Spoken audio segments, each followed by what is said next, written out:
Now there are many who choose to blame different groups for this. They claim Zionism is to blame, or it's the Bilderberg Group, or it's the international banksters and the money system that's the root of the problem.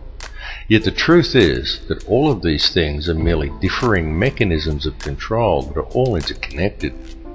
Certainly the money system is the head of the snake that's used to control it all, including the people.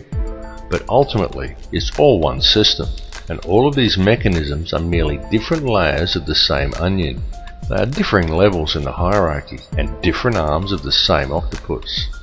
Both Zionism and the money system and any other visibly secret organizations are merely playing their own specific part. This conspiracy runs very deep. It goes back to ancient Egypt and even beyond. Step back and just look at the bigger picture. As I've repeatedly said in other films, there is a ruling bloodline that exists on this earth. It is very old and it has always ruled the earth. It is to this bloodline that the Bavarian Illuminati appears to have allied itself with some 230 years ago. This ruling class is known by many as the Sun Cult, and there is good reason for this, as it still carries out its ritualistic worship of Amun-Ra in the world today. It does this in full view and has even hijacked other faiths to do it. Unbeknownst to the members of these religions, one purpose in doing this is to use these people to help channel the energy required to control this reality. There have been a great many people involved in this bloodline, both genetically and ideologically, and it is the upper echelons of this ancient sun cult who ultimately sit at the top and steer the ship of state. If the truth be known, there is already one world government in control of this planet. It's just that it's hidden in the shadows and governs the world through covert methods, the three most prominent of which are by controlling the flow of the world's resources, its manipulation of the global money supply, and most importantly, through the control over the flow of information. Now, archaeological evidence clearly shows us that there have indeed been civilizations as advanced as our own, and perhaps even in possession of technology that we are still yet to realize, that once existed on this planet in times long past. Archaeological evidence also clearly shows us that many thousands of years ago, the Earth suffered some kind of catastrophe. In fact, there have been several. The last one that was recorded in any discernible way was the deluge described in the Bible as the flood of Noah. The deluge did take place. It's recounted in many cultures, some going back even further than the Bible. It exists in Babylonian texts in the Epic of Gilgamesh. It even exists in the legends of Native Americans, of South American cultures, and even in the legends of the Australian Aboriginal, and in many other places besides. And this is not by coincidence. The deluge did in fact occur. At the time of the deluge, or possibly even in a catastrophe preceding the last one, there was indeed an advanced civilization that existed on this earth, and during one such catastrophe, technology was lost. Not just civilization, but actual hardware and important scientific records.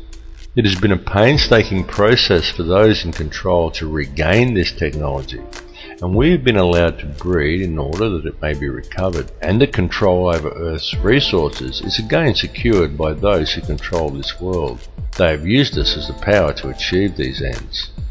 Those who belong to this ancient cult are the keepers of the hidden knowledge, and these people understand that if you can control the emotions and belief of enough of the populations, you can control the entire species and quite literally create whatever reality you desire, and they have used our energy to create the world we now inhabit. The key to addressing this situation is to understand your own potential and understand the true nature of energy, vibration, and of frequency. Everything that exists in this reality consists wholly of differing frequencies of energy. The expression of every frequency that exists as every son-daughter, and every son-daughter that exists in creation is consciousness. The Creator is consciousness, and every soul in projection in this reality is an expression of that consciousness. Consciousness through creation is universally the same and is pure Christ consciousness. Christ consciousness is the key. Once you get the picture that Christ consciousness, rather than the doctrines of institutionalized religions, is what it's all about, you understand everything about what's going on. Creation exists solely through the loving responsibility and intent of every soul in projection, every expression of the consciousness of the Creator. And this has nothing to do with institutionalized religion. Institutionalized religion has been devised by man to hide you from the truth and from the Christ consciousness that lies within you. Your inner thoughts and emotions literally affect the outer physical world around you. It is extremely important for people to understand that your feelings and the effect they have on the world around you are not something you can switch off and on at will.